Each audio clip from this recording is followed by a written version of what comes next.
everybody, to another episode of SaaS Stories. Today, I'm super excited to be joined by Becky Lawlor from Redpoint, all the way from Utah. Is that right, Becky? That's right, Salt Lake City. Amazing. Tell us about your journey and how you started Redpoint. What got you started into the world? I think you have a background in content strategy, so I'm really keen to learn about that, as well as what inspired you to start Redpoint. So I've been in the content marketing I started as a freelancer probably about 15 years ago and just landed in the tech space kind of by circumstance. One of my friends was running an agency and she happened to be in tech when I did my first kind of pieces, but I actually found it really suited me in terms of I enjoyed learning. So there's always something new, and I'm actually pretty good at taking really complex stuff and breaking it down to more simplified concepts for like C-suite and folks that aren't as technical. So that's kind of where I got started. And in that journey of kind of writing content for clients, one of the things that you find is that when you're kind of circling clients in a similar space or industry, is that it's it's actually a challenge for you as the writer to differentiate the content so it all sounds interesting. I mean, they all have their little angle, but in terms of research, often you're like, I've got these 3 reports and I kind of end up citing them for this client here and this client here. And so one of the earliest opportunities I was writing for Adobe, and they obviously do a ton of their own research, and they handed me a data set to write a report with. And I just almost instantly fell in love with it. One, just because I was like, okay, great. Like I can tell a story that nobody else can tell finally. Like I'm not just regurgitating the same research that's already out there in different ways. And I just really loved that aspect of it. And I think I just loved kind of data storytelling in general. So that's really what piqued my interest. And from there, I kind of decided I wanted to delve into that more. So I actually got one-on-one training with a woman who used to run the content marketing benchmark reports. She's not there anymore, but she used to do that for the Content Marketing Institute. And so now I've been doing kind of both the content marketing side and original research for about 6 years now. And in that process, I decided to move from freelancer to founding an agency called Redpoint. I happen to be a rock climber, so Redpoint is a a climbing term that actually means you have finally succeeded in getting a climb perfect after many tries. So I thought it was kind of apropos for content creation as well, because there's usually rounds of revisions before you get it just right. So Good to know. Learn something new. I would have loved to have been a rock climber, but my husband's scared of heights, so we did not explore that any further. Um, but coming back to original research, you mentioned original research. Please tell me, what is original research? And I mean, when it comes to content, it's so saturated out there. So how can original research help brands stand out with content?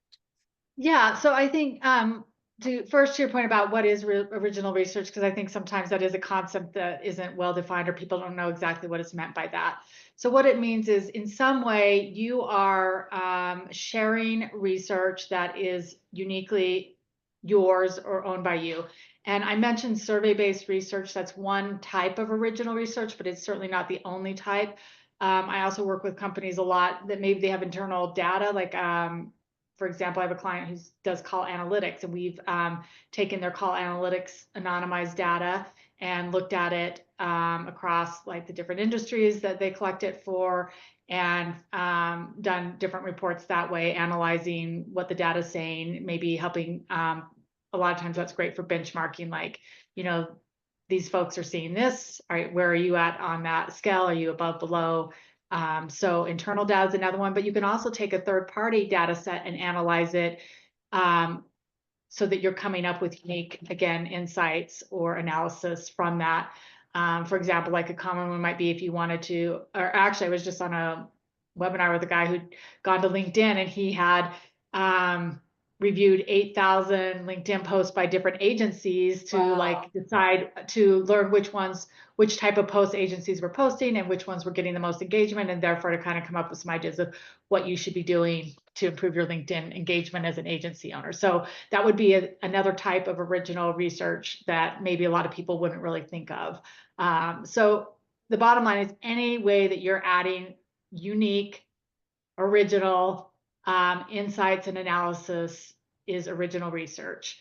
And the reason that it is, I think, so important to do this now is because, as you noted, there's so much content out there. AI, I think, is only making this worse, so to speak. Like, so getting attention and really differentiating your content, I think it does require more and more, if you really want to stand out and you want to have your content stand out, you need to be saying something that is different from what everybody else is saying. And original research allows you to do that. Hmm. We're definitely going to talk about AI, but not quite yet. Um, I love that you said that. I mainly work in account-based marketing, and so when we kind of do research, it needs to be very thorough and very, okay, what is this customer going to want to see out there? And I think that's really important. I think that there's a lot that goes to it. That, like you said, there's so much content out there. So how can we put something out there that they're going to be looking at and that they're going to engage with? I'm really curious. You mentioned the person that's looked at what was it, 8,000 social posts. Right. I know you yourself has surveyed over 250 B2B buyers as well. So I'm curious, what have you uncovered and what were the most surprising ones as well? Yeah, so I did ask them about I asked 250 B2B buyers, and I asked them about, a bunch of different metrics around content. What would make them convert in different ways? What would actually make them make a purchase? What would make them share content more with others on the buying committee? What would make them share their own personal data? And then I also asked some questions around like brand awareness and brand authority and what types of content contributed to that.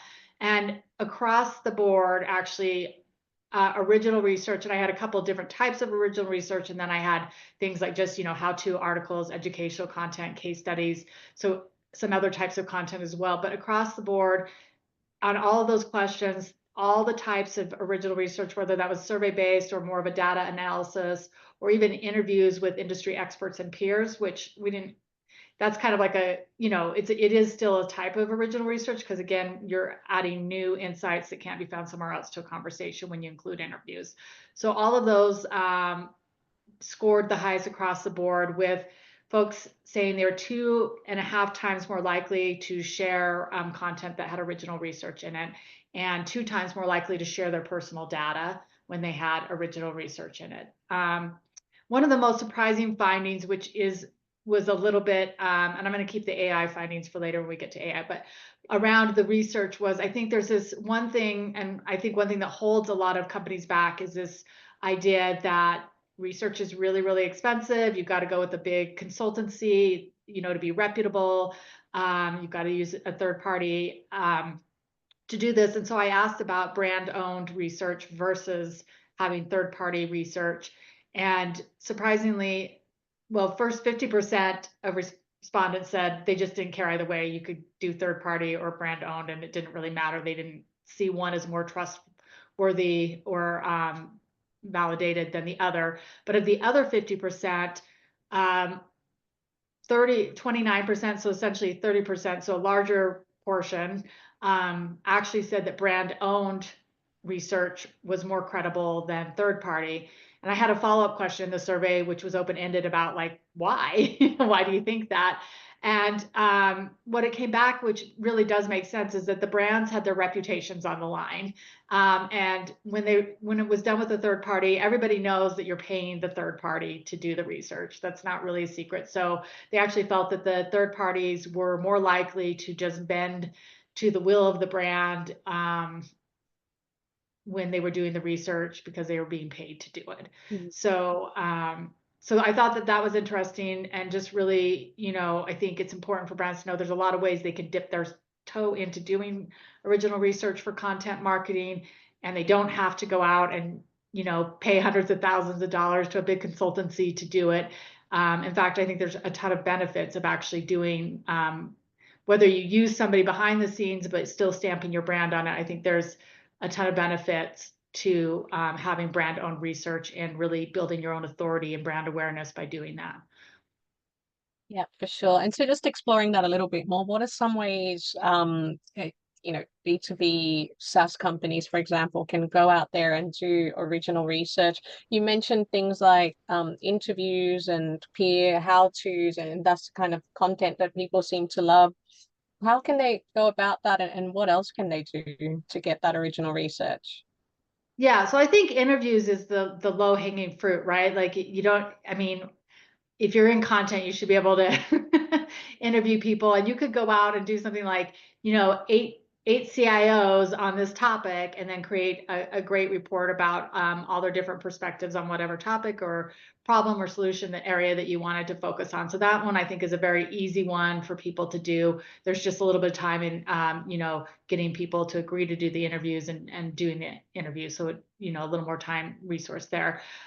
Surveys is another great one. And I will say there is a lot of things that kind of go into that, but I would still, you can dip your toe in again, like just give it a try. If you don't have any budget, you can just use a Google form or something. You can try to survey your customers. I would start with a small survey. There are a lot of, again, you'll have to kind of learn, because a lot of people think there is a lot that goes into writing the survey well to get really strong data, but again, it's kind of experimental. I think you can just go ahead, give it your best shot, put it out there, get some responses, use that, iterate, kind of start to learn how to do better with writing your surveys, especially geared towards content. But so that would be another way to do it. Like I said, being creative, like I gave the LinkedIn example, so there could be something in your space. Another agency I know, they kind of analyze 250 SaaS websites every year. They kind of keep track of them. They look at the traffic and look at what, different aspects drive rankings. So again, I'm in original research. So one of the stats that I love that they found is actually that original research boosts SEO rankings. The out of those 250, the ones that were using original research in their content were seeing higher rankings. So, but that again is just analyzing a data set versus collecting survey. And then, like I said, another one is thinking about if you're a SaaS company and you do have internal, like you're collecting analytics from your software or something that could then be externally used for content. If the data is anonymized, there might be an opportunity there as well to do that. It definitely sounds a lot more interesting than something that could be just generated by AI. I mean, yeah, I definitely would love to, much prefer to read something like, someone has actually sat down and analyzed 200 websites or, um, anything along those lines. Now, when it comes to actual ways to put the content out there. For example, on LinkedIn, a lot of people are kind of thinking, should we do carousels? Should we do videos? Should we do polls? Have you found any research on that? What works better for B2B buyers? Well, I did ask a question about what kind of formats they want, but it wasn't so much about channels like LinkedIn, but it was just more around formats. And again, the research report scored high, case studies, again, because that's a similar, like, case studies in some ways. Again, going back to the interview, it's a real person, people are just interested in what their peers are doing, what's going on in their industry. They want kind of nuggets of insights that come from humans, quite frankly, Yeah. in different ways. So that was another one that I found. I think video was third or fourth, which isn't surprising because it's been Oh, gaining a lot. So those were the kind of the top ones. I also found they want, in terms of like how to format it. I was actually surprised. I thought like visual did score high, but I was actually surprised. A lot of them, I think, deep analysis actually ranked um, second out of the options. So they were saying like, yeah, we want it to be visual, but we actually want there to be some meat to, we want you to not just present the stats, but give us some thought behind why this is happening or what's going on, so we really have some insights to kind of take away from the content that we're reading. So that was another interesting finding. I thought I actually didn't expect that people, we're such a, everybody says everybody skims everything and people, but I guess that's not really true when B2B buyers are really trying to make decisions about what to buy. That is really interesting. I did think actually video might be at the top of that list, but it sounds like it's not. It kind of makes sense. I think we're so used to consuming short video type content that we've now just kind of gone in the opposite of that. And we're like, no, no, we want to read a really in-depth bit of research that actually makes us learn something rather than just entertains us for 30 seconds. Yeah, and I think the other piece of it, I was really kind of asking around the buying process. So maybe video is really engaging for just kind of you're out there learning about your field, kind of. But if you're actually trying to make an informed decision about something, then I think some of these other formats do better, because video can also be kind of seen as like the fun format, but now you're really trying to have a deeper takeaway so that you're making the right decision in terms of where you're going to put your money. Yeah, that's a really good point, actually. Is there any research around, where all of this fits in on the buyer journey? Like, we need to do this at the awareness stage, this at consideration, this at decision, or is it Yeah, pretty linear? I did ask them, at what stage is content most impactful in their buying journey? And the number one was the evaluation stage. I think I have that, I wrote that stat down here. I think it was 72%. Yeah, 72% said the evaluation, which I Wow, would call big middle number. of the funnel.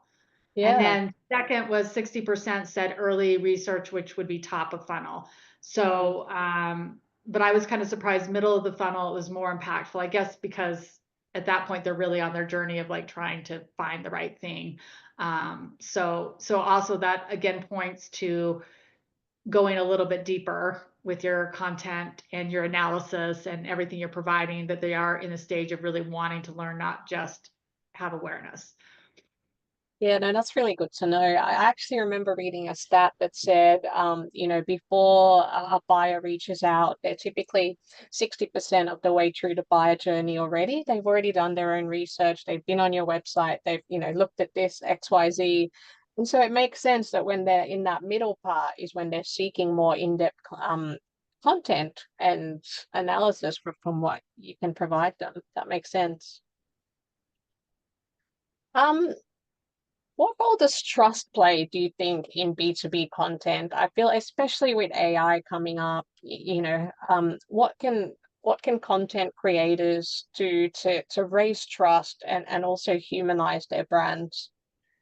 Yeah, I mean, trust plays a huge piece in the buying process, essentially in closing deals and being able to charge more. All of those pieces, the more a buyer trusts your brand, trusts you, the easier all of those pieces are going to be, right?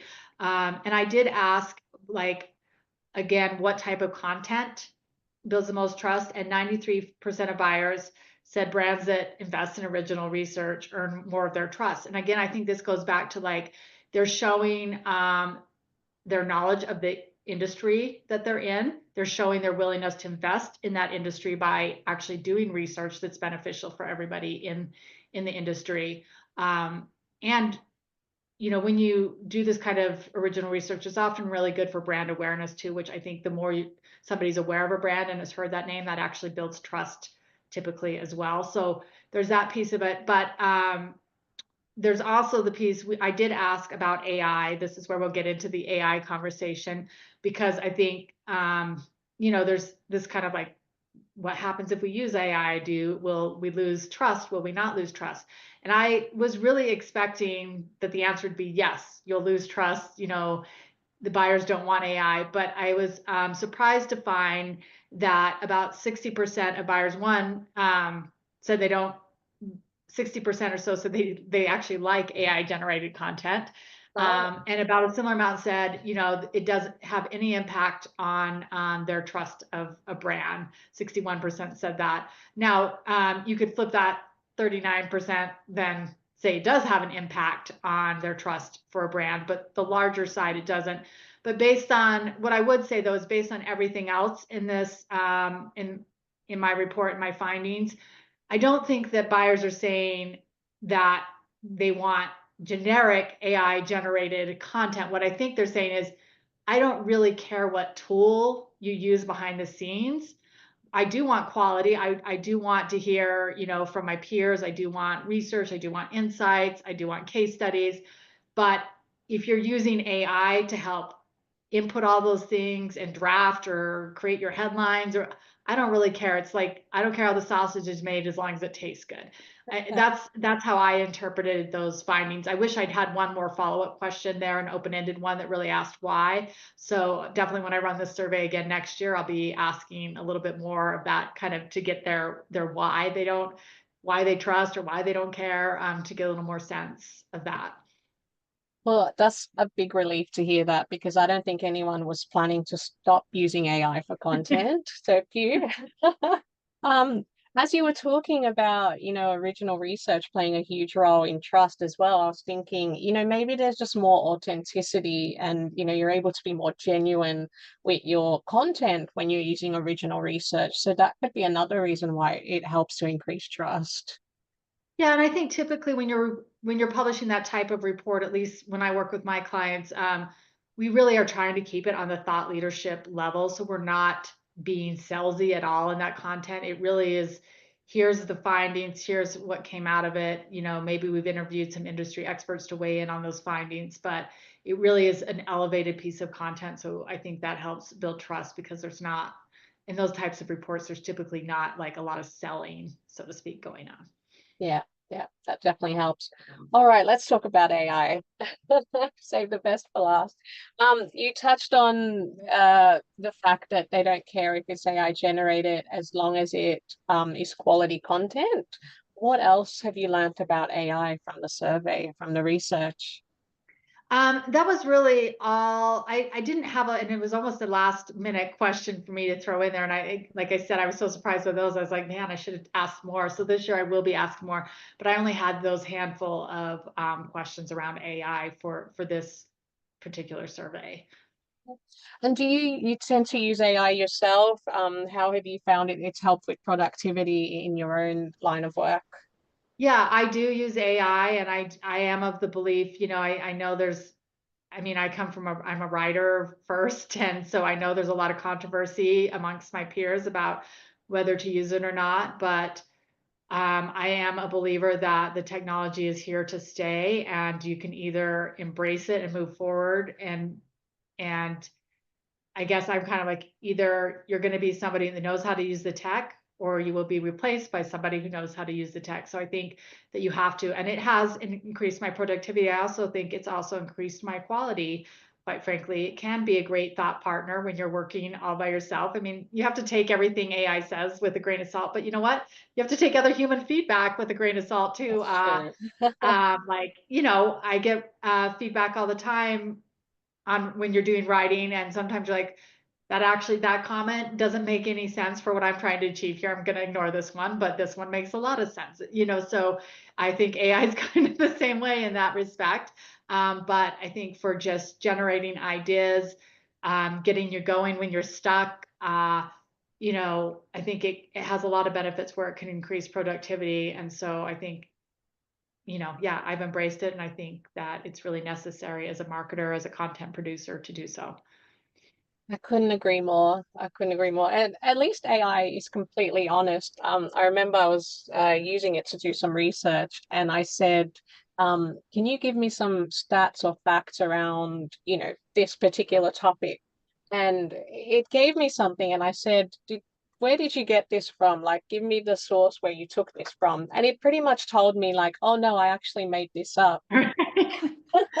Yeah, and And there are, I so, mean, certainly that's part of the learning process. Like there's certain things like I would never use Chat GPT to go do third-party research. It will probably not come up with something real.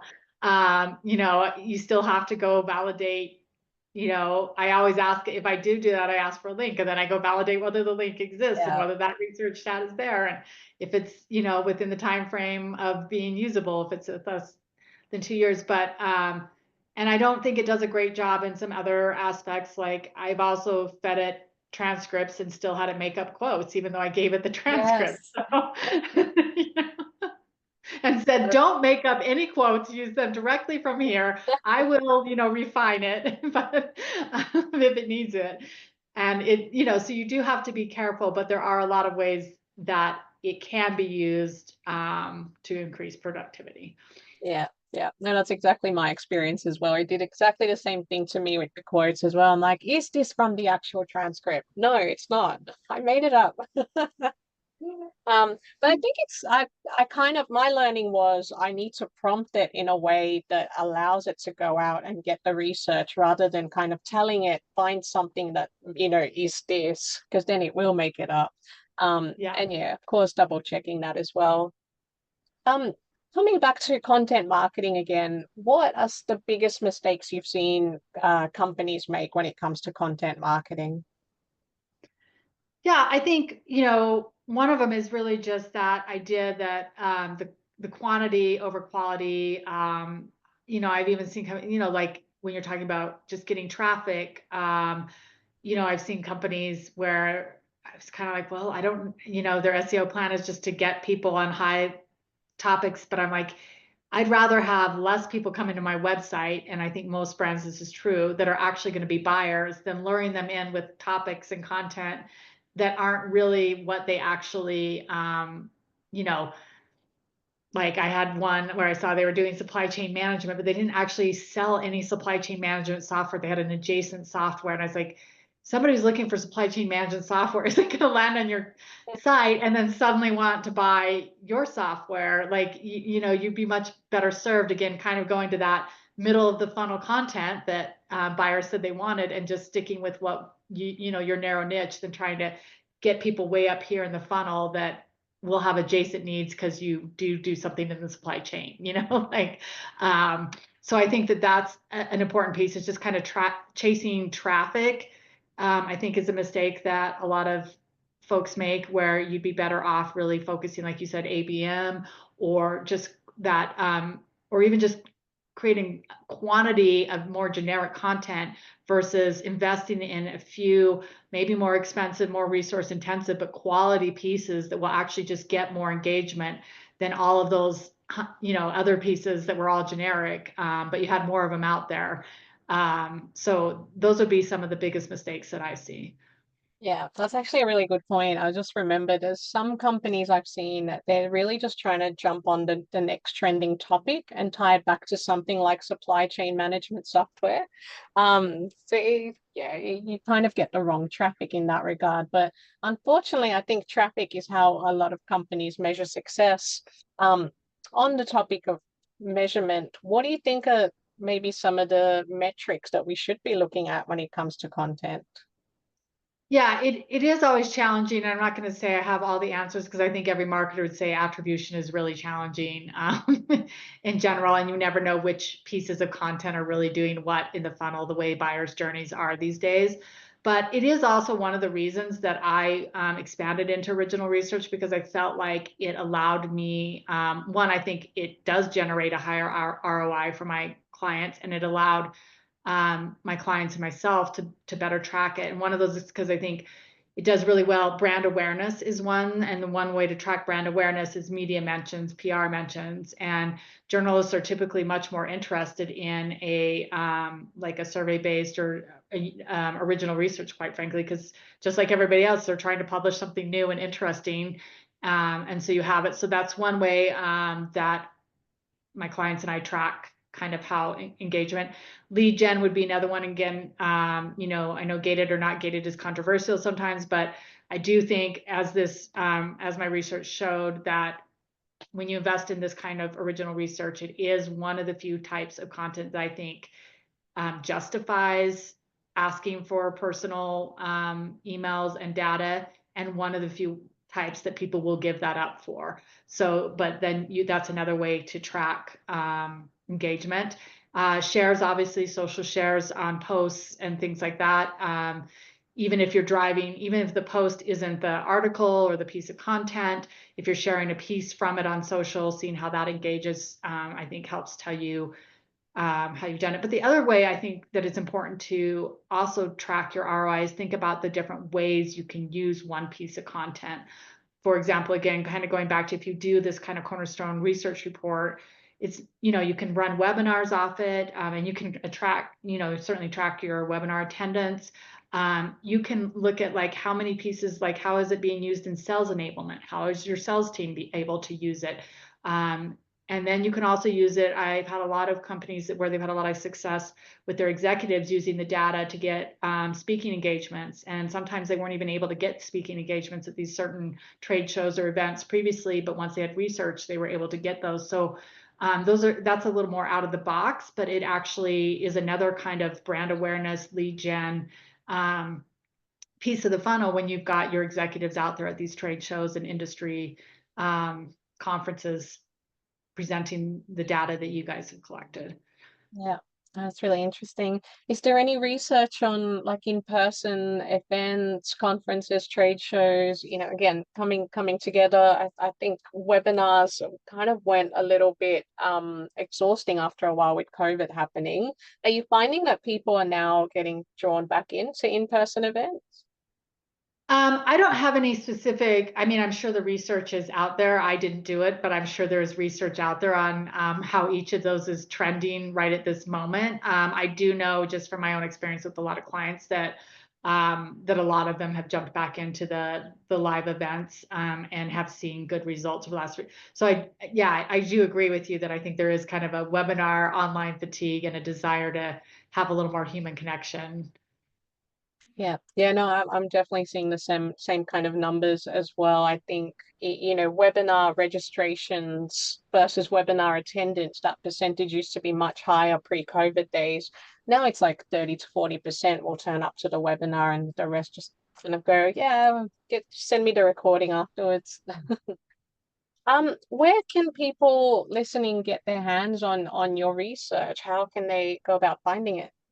Yeah, it is on my website. There's a button right at the top that they can click to download my research if they're interested in, and that's www.redpointcontent.com. And I'm also on LinkedIn, and so people are welcome to connect with me there and happy to share the report that way as well. Amazing, thank you. I think yeah, I think that would be really insightful. I'd love to take a deeper look at it.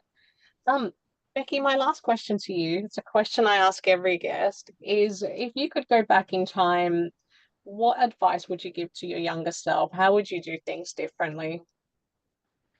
Um, yeah, I think one of the biggest things I've learned, and this may be just running my own business more than anything, is how much my mindset influences my success. I don't think I thought that as a younger teen or young adult. I think I always thought things were like, oh, that just seems out of, I don't think I could achieve that. I'm not going to try for that. But what I found is that when my mindset says I'm going to do something, I've really seen the momentum and success in it. So I mean, I'm not a woo-woo person. I'm actually pretty practical, but I actually think there's something to the whole mindset thing. So I love that. Absolutely. It's so true. It's so true. I think if you believe you can do it, if you can manifest it, I believe in all that stuff. And at the same time, I'm also into the science and the tech side of things. So no, I couldn't agree more with you. I think mindset makes a huge difference. Thank you so much for being on the show. I think we've all learned some really insightful things around content. I'm sure a lot of people will be jumping into original research rather than, doing the generic AI blog of the day. So thank you so much for all the knowledge that you've given us today. Really appreciate it. yeah, it was great to be on. Thank you.